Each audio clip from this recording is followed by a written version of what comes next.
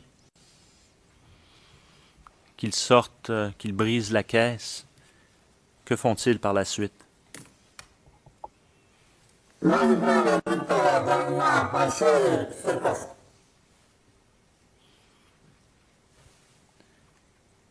Et par la suite, que se passe-t-il?